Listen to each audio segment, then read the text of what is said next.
What's going on, guys? It's Instant Classic 8.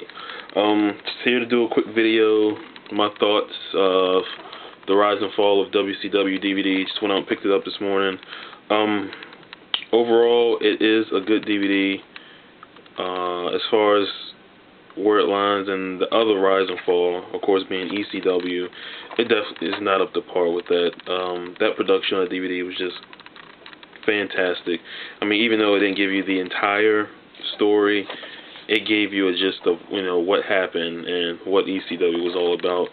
This right here, you do get a nice history lesson, learning about Mid-Atlantic and Jim Crockett and NWA and up to WCW. But when it gets to a point where Bischoff's taking over and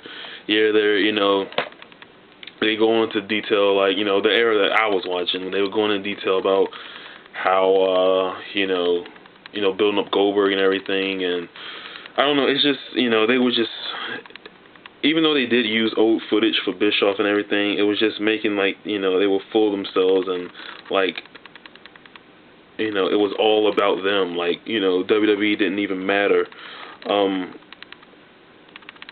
I can give some credit with Bischoff not being involved with this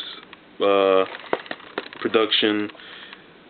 They were able to say things that, probably if he was involved, he'd be like, no, don't say that. Like, the idea of the NWO coming from New Japan. If Bischoff was there, he may have been like, don't do that, don't say that. But, it was good. They showed the stuff with the Monday Night Wars and everything and, how that went down. And then pretty much they started talking about, of course, the fall of WCW with Halloween Havoc 98 with the pay-per-view feed going out and the Finger Poke of Doom and this and that. It was just a complete thrashing of WCW. Like, from, I guess, let's say after Goldberg won the title was in July of 98. From July 98 till they went down, that's all they talked about was the bad, the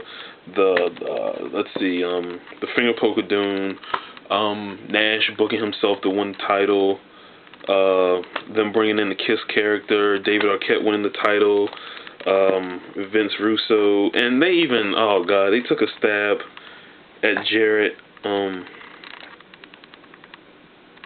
This is a little like 3 minutes is just bashing Jarrett, saying that he was full of himself and he thought he really was, the man. I mean, yeah, it came across on TV like that, but, obviously that's just, a stab at Jarrett and TNA. That's all that is.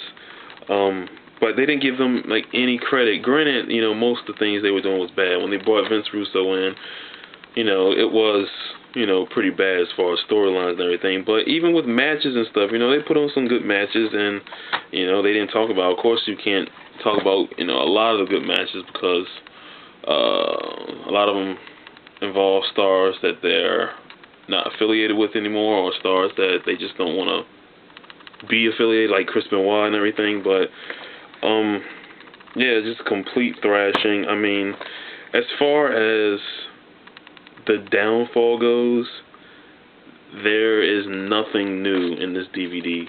If you have the Monday Night Wars DVD, you know everything that's in this. I mean, I would say pick it up for the history lesson. Of course, I learned some stuff that I didn't know, but overall, I mean, it's nostalgia. If you watch the WCW, it's good to to see the stuff over again. But I don't know. They could have done so much better with this. I mean, when Rise and Fall of ECW came out, immediately, because I didn't watch ECW too much, immediately I was like, man, because of course WCW was on, I was like, man, it'd be so cool if they did Rise and Fall of WCW. 4 years later, they come out with it, and it's subpar at best. I would recommend seeing it. I wouldn't recommend buying it, but it is a good history lesson, so check it out. Like I said, don't buy it because I just don't think it's worth it. It could have been so much better. But till then, Instant Classic 8.